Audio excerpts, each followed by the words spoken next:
So thanks everyone for joining. It's another webinar Wednesday, and today we are discussing why lasting change is tough in understanding the mind-body connection.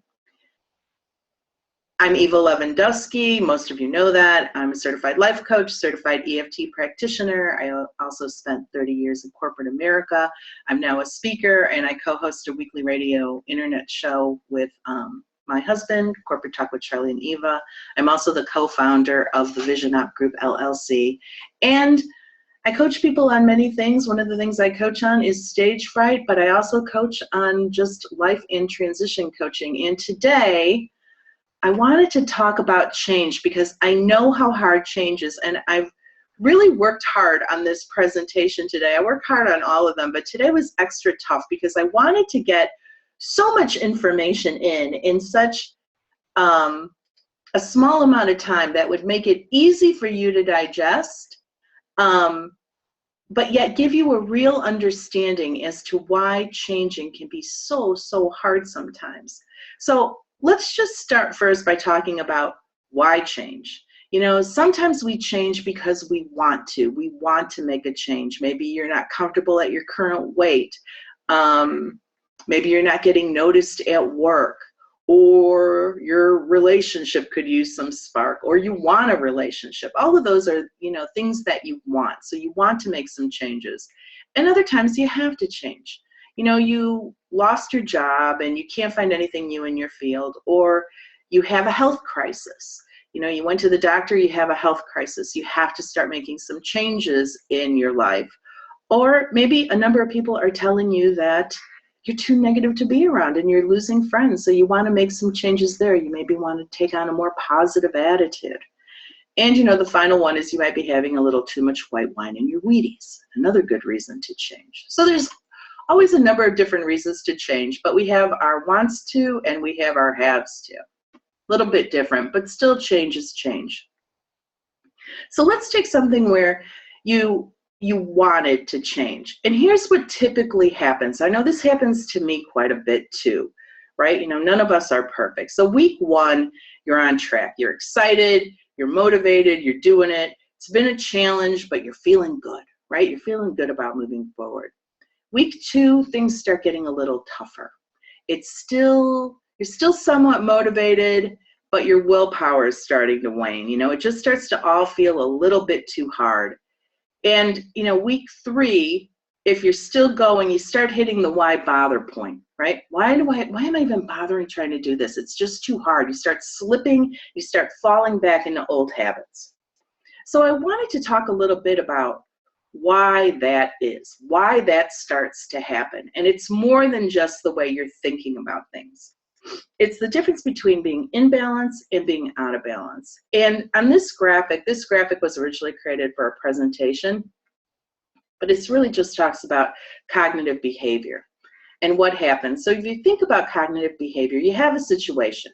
So the situation is whatever it is that you want to change. Maybe you have to look for a job or you want to lose weight. The situation comes up. You then have a thought around that change. Right? We always have thoughts around it. If you think about thoughts are in your mind, which then makes them in your conscience, right? So it's thought, mind, conscious are all the same. It's all your thoughts are right there. It's your mind. That thought then creates a feeling, and that feeling resides in your body and is really your subconscious. So a lot of times the feelings are generated and we don't even know where those feelings are coming from. And from there, we take an action. So if you just focus on this middle piece, the mind, body, thoughts, feelings, mind, body has to be in sync in order for you to be single-minded in your pursuit of something. So when your mind, body are in alignment, we call that being in balance. We call that being single-minded. You then take action and you move forward. So for example, maybe I really like to run. And so in my mind, I think I'm going to go out for a run in the morning. My body craves it. My body loves to run. So what do? I go for a run. I don't even have to really think about it. It was the same when I started taking acting classes when I was doing my corporate job. I didn't have to think about doing acting classes, even though I had bad stage fright, I loved going to acting class. It was not a problem. I didn't have to make myself go. I loved going to all of it, the coaching, the improv, training, anything. I loved going. So I was in alignment. What we're going to focus on today is when you're out of alignment. Because when you're in alignment, change is easy. Change comes naturally. You move forward, you do what you want to do.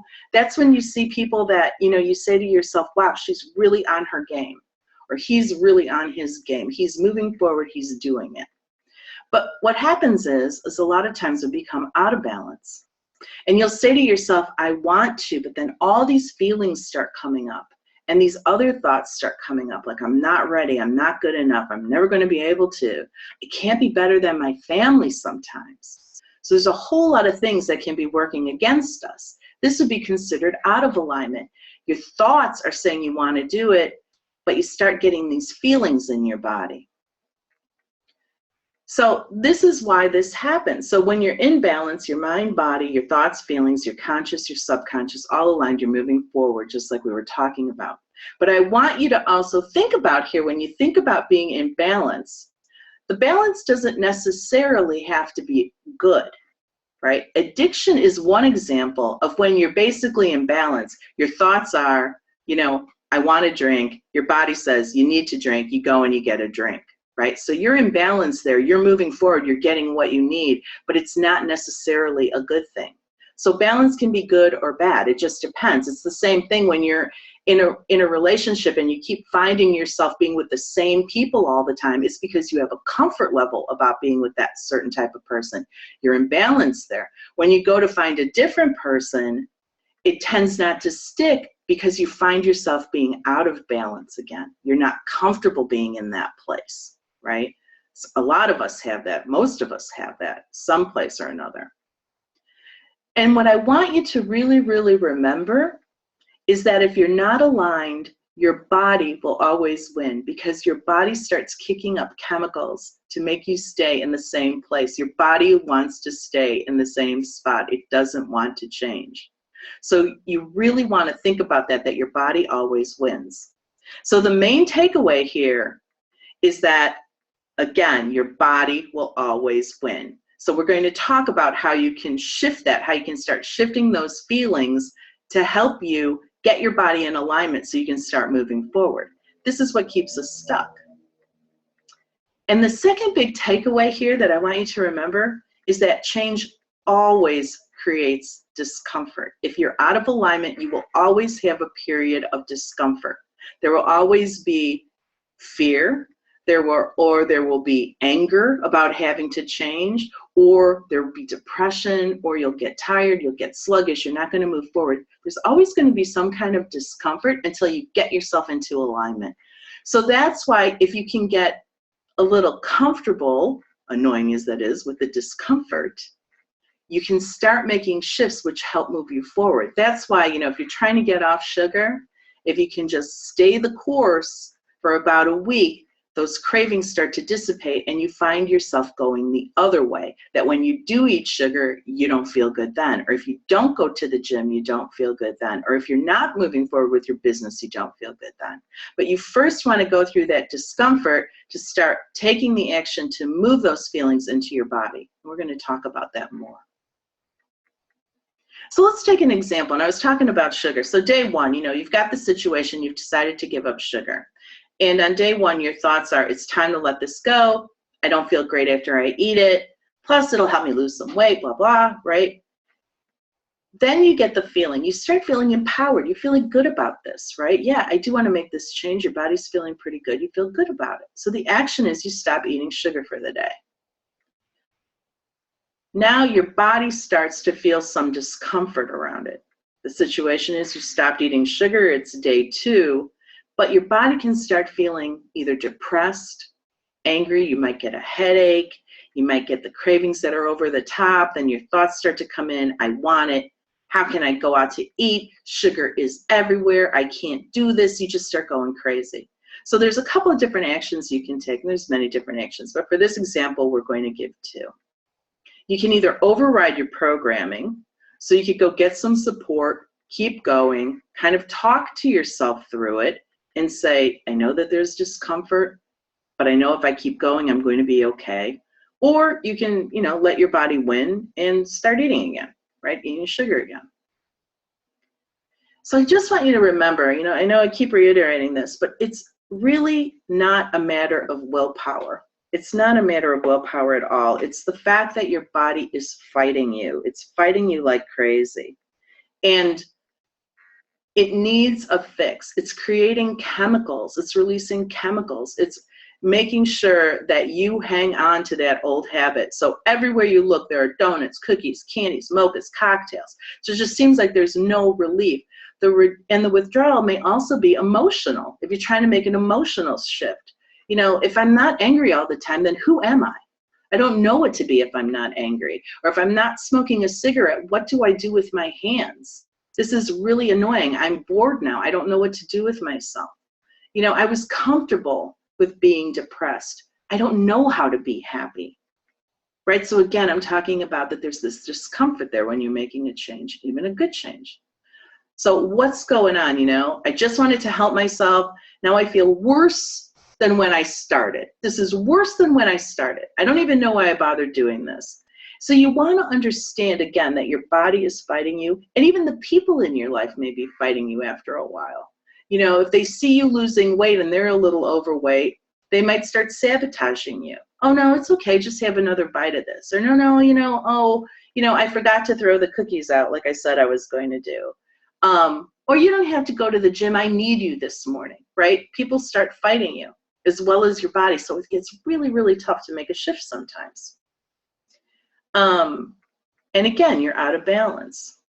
So when we talk about the chemicals, with excitement, fear, and anger, one of the big chemicals that's released is adrenaline. And you get that rush shooting through your body. So some people really crave that feeling. So you have adrenaline junkies, or you have anger junkies, people that like to be angry all the time because they need that rush. They need that rush of adrenaline. Others of us, that adrenaline rush is really uncomfortable. So we do everything in our power to not get scared or not get angry because it's so uncomfortable. I always like to think of it as those, I've got a picture here of the thrill rides. I like to think of it as the slingshot videos that you see where you've got one person is just screaming bloody murder, and then the other person is just laughing. One person loves that feeling, the other person hates that feeling. And then you can also have serotonin drops. You start feeling depressed, you start feeling tired, you start feeling a little miserable, right? So all these different chemicals released, these are just a couple, but there's a lot of books that are written on this that talk about the different chemicals that are released. So what we can do. So this is one path to lasting change, and what I feel works and why it works. So you can take what I say, use parts of it, come up with your own way of doing it, but just understand that what we're trying to do is we're trying to shift those feelings in your body. So the strategy that I use has around 7 steps, and the biggest one is step 4, write, tap, intend, shred, and I'm going to go through all these steps, fairly quickly. So the first thing is you want to name your why. Why am I making this change? And I know this seems really simplistic, but if you write it down, it will solidify it a little bit more. So I want to blank because blank. I want to start exercising. Why? Because I'm out of shape. Or I have to find a new job. Why? Because I've been laid off. So just name your why. Now here's where the work comes in. This is a little bit of, just doing a little work around this. But the next step is to start listing out your thoughts around this. So I want to start exercising because I'm out of shape is the example. And I started having all these thoughts. How did I let this happen? I have all these great clothes I can't wear. I don't even know where to start. Everyone is so in shape. I don't fit in when I go to the gym, right? Any of those kinds of things, you just start writing those down. Just write those down, just list them out, write it all down.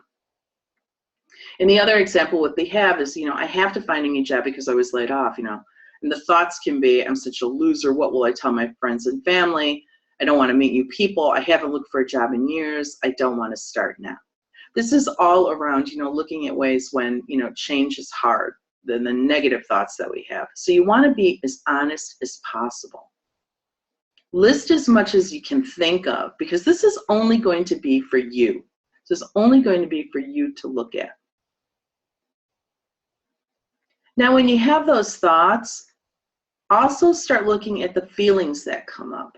So how did I let this happen? I feel tired when I think that. It makes me tired just thinking about how this happened. And I have all these great clothes that I can't wear. It makes me feel sluggish. I feel sluggish. I feel bloated. I feel blah. I don't even know where to start. I have this knot in the pit of my stomach. I'm feeling a little nauseous. Or everyone's so in shape and I don't fit in at the gym. I just don't fit in here. I don't know why I'm even bother going. I'm getting shaky just thinking about putting on gym clothes. So list out all those feelings, all those things that are going in your subconscious. That will help you start putting some words around what those feelings are. Because so many times we sit around and we just get this knot in the pit of our stomachs, but yet we don't really give voice to what that knot means. And sometimes if you can't really think about what the thoughts are, you just have this gnawing feeling, just sit with that feeling. Sit with that feeling for a little bit and say, what is this feeling? What is this knot in the pit of my stomach? Or I always get like my shoulder hurts. What is this shoulder trying to tell me? What is this stomach trying to tell me? What is this, pain in my back trying to tell me? Start putting some voice to it. And then we can move on with listing some feelings. So in this case, we're talking about, having to find a new job after getting laid off. So your thoughts are, I'm such a loser. What will I tell my friends and family? I gave that company my best years. And when I think about that, I start to shake. Or I haven't looked for a job in years. I don't want to start now. When you start thinking about that, your heart starts to race. You get all these feelings around it. Take note of all those feelings and write those down as well. Then ask yourself, am I in balance? Are my thoughts and my feelings aligned? Right? So just start looking at that. Now I'm going to talk about what I use to start moving through those feelings. It's a hybrid method. I've used a few other things that I've used over the years, and I kind of put them all together. A lot of my clients really like this. It can be fast, but it's also effective. It's just a way to bring awareness. Because in my mind, what you need to do is you first need to become very aware of what your feelings and your thoughts are.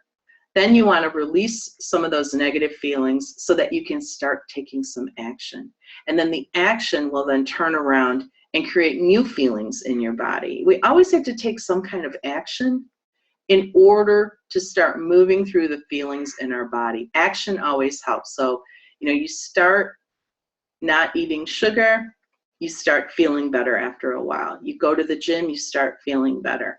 You have been laid off, you make a couple phone calls, you start getting your resume together, you feel better that you've done that. All of this is around getting to the point where you're feeling better. It's like Yogi Berra said at the bottom of the slide, 90% of the game is half mental, right? 90% of what we do is absolutely half mental. So think of it that way. So in the beginning, this is a form of morning pages that Julia Cameron first came up with in her book, The Artist's Way, which is a great book. She's written a ton of books since then. She's terrific. I've seen her speak. The one thing she always focuses on is the morning pages. So first thing in the morning, you write down everything, good and bad, that you're thinking about. You just get it all down on a sheet. I wouldn't put this in a journal. You're just putting this on a plain old sheet of paper. She says 3 pages. To me, 3 pages is too long. I write really small. So if you can get a page out, that's good. I take about, 5-10 minutes. I don't take that long on it. I just write and write and write. It's not about thinking. It's about just letting that stream of consciousness come. And I will tell you that since I started doing this, I've been doing this for a long time now, I find that I can, even if I'm not feeling great, I can get to a better feeling place, like really fast, within a sentence or two. But it took a lot of time to be able to do that. So this is something that you would practice and you would try to do on a daily basis. Do it as much as you can, but if you can get to daily is always better. So you're just writing down some awareness. You're writing down everything, every nasty thought that you're having, good, bad. Usually when we're going through a change, we're angry. Even if it's a positive change, we get angry because we have to let go of the old. we have to let that go. And sometimes we can get very, very angry about that. So write it all down. Now, the second thing that I use, and the second step is in Write, Tap, Intend, Shred, is TAP, which is using emotional freedom techniques.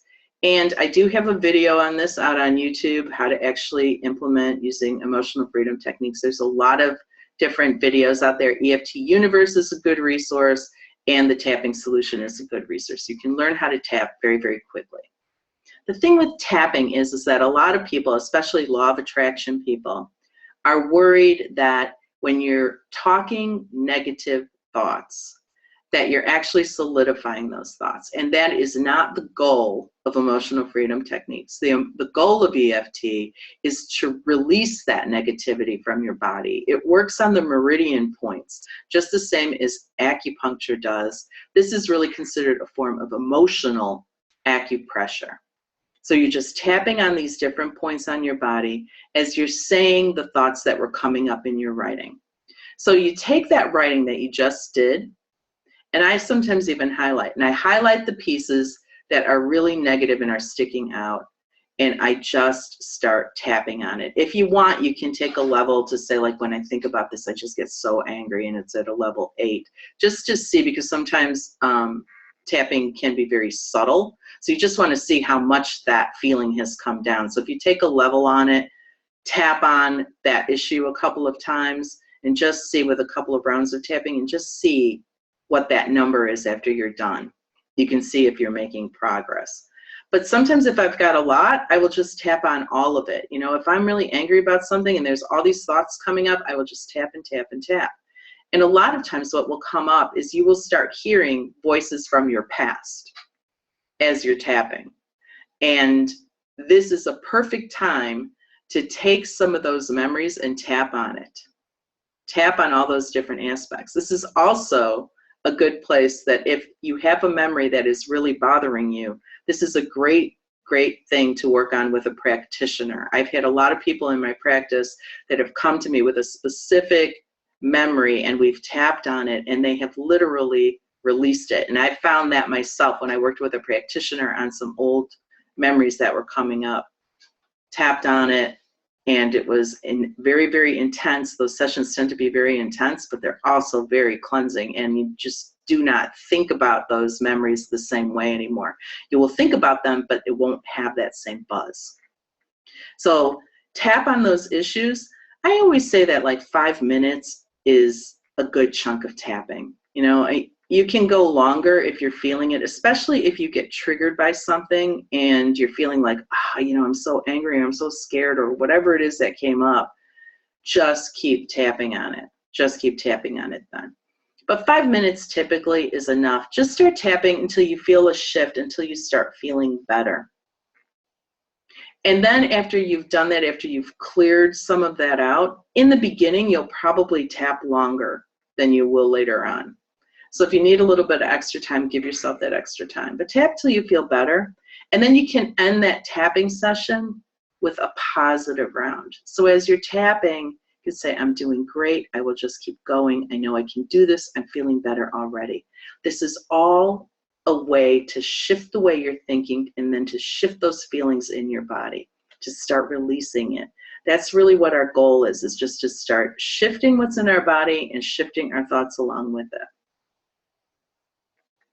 And tapping is fast and it's effective. I like tapping. There are other modalities that you can use. I know there's NLP, there's EMDR, there's other modalities. I like tapping the best, but you know, every year something new comes up. But whatever it is that you need to do to release that negativity, this is where you'd want to do it. You know, because changing your thoughts will then begin to start shifting your feelings and bringing you into balance in a new way. You know, we always want to think situation, thoughts, feeling, and then action to help us start moving forward. And then I like to, after I do that, set intentions for the day. And I like to keep my intentions really simple and really honest. They don't have to be complicated. They don't have to be these long, crazy intentions. They just have to be, I will get to the gym and enjoy it. I'll make 2 tough phone calls and then I'll relax. I'll work on my resume for an hour. And then if you say something like that, I always like to time myself to make sure I really did give it an hour. But you always want those intentions to come from a place of calm and a place of focus. Those are the ones that are the most powerful.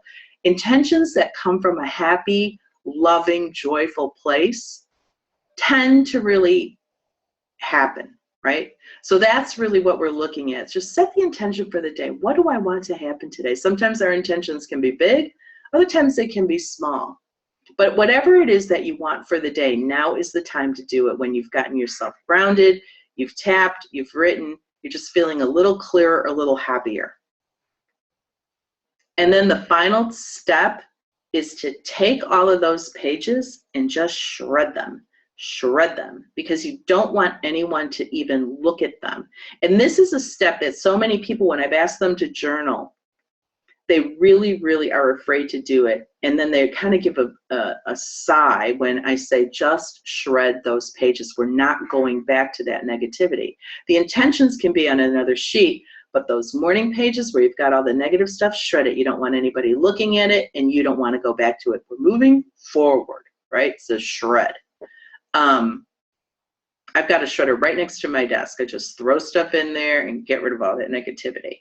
And then I like to follow up with, this is from Abraham Hicks, called the Positive Aspects Journal.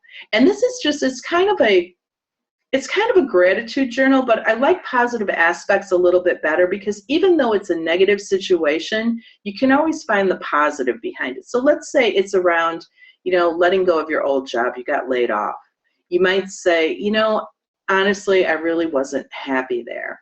Or, it'd be kind of fun to meet new people. Anything that you can find positive that's honest is where you want to start, what you want to start putting into your positive aspects journal.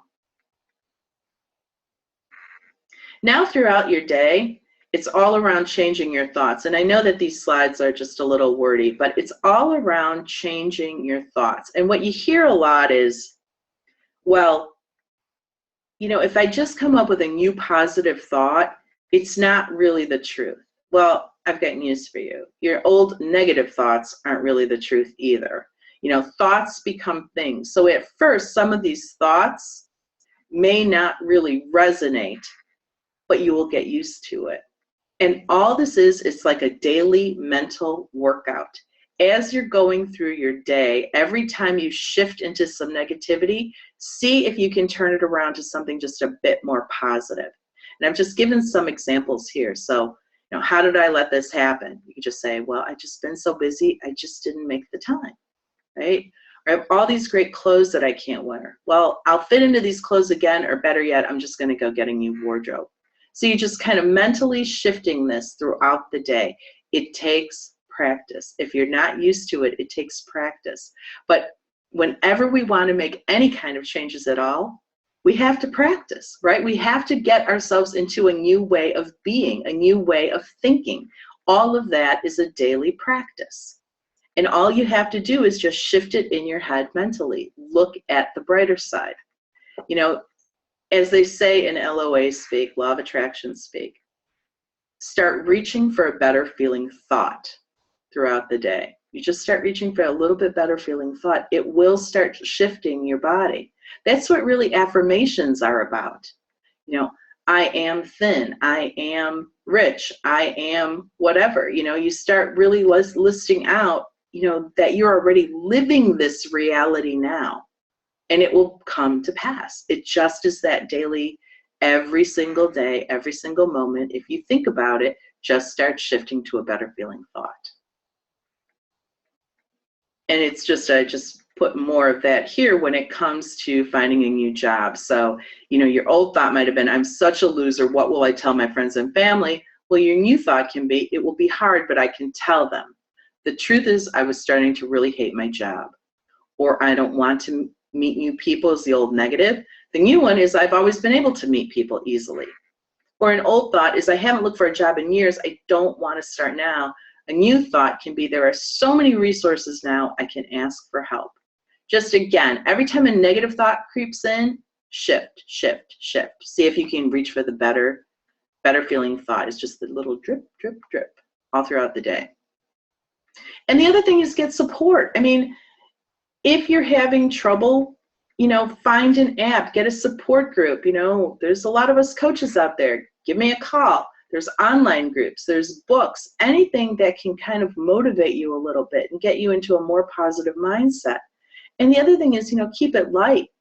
Try to keep your sense of humor about it all, especially if you're doing something hard, like, you're looking for a new job or you're going to the gym. Just find some humor in that, any of that. Just find a little bit of humor and start laughing about it. It will put you on a more positive note. And then finally, it's all about taking action. You're working the steps, you're taking action.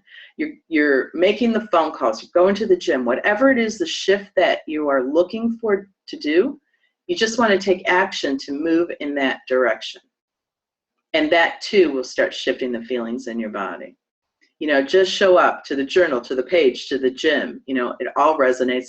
And then when you have a success, make sure you celebrate every single success, big and small. I got up today, I went to the gym for 15 minutes, success.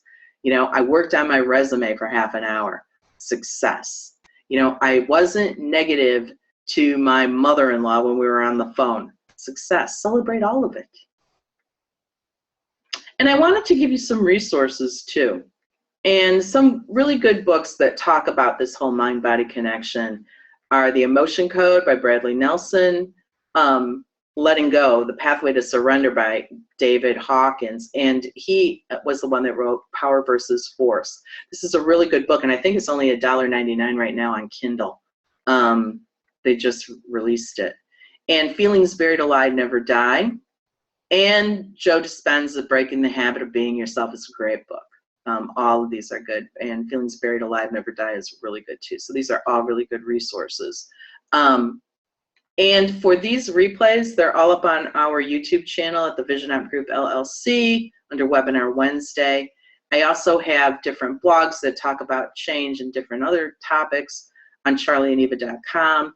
And like I said, I do have my EFT video up on YouTube. It's called Stand Up and Be Heard, and it's an intro to EFT. So that is it. I hope you found this helpful. I'm just wondering, does anybody have any questions that they would like to ask or put in the Q&A?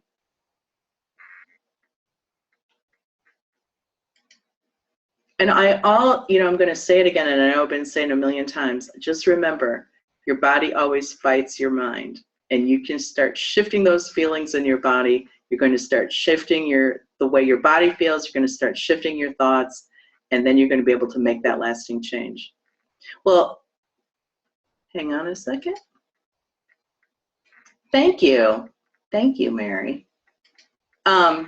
So if there's no more questions, that's it. I hope you guys have a great day. And if you have anything else that you'd like to ask me, just reach out to me at eva@charlieandeva.com.